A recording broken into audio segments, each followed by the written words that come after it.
Hi, my name is Donny Robertson.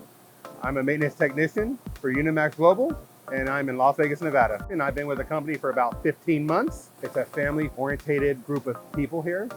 We all know each other, we all get along, and we're all from various parts of the country.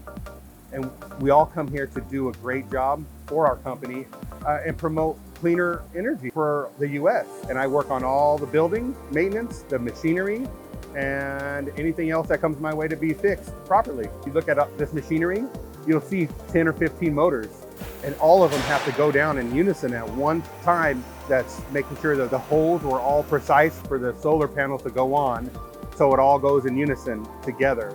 Having clean energy, I think, will promote a lot of good jobs for people in the US instead of overseas. So I think it'll be better for our country. I'm very excited for this to be a part of my life and promote cleaner energy for the US. So I want all my family to know I feel privileged to be a part of it for our future.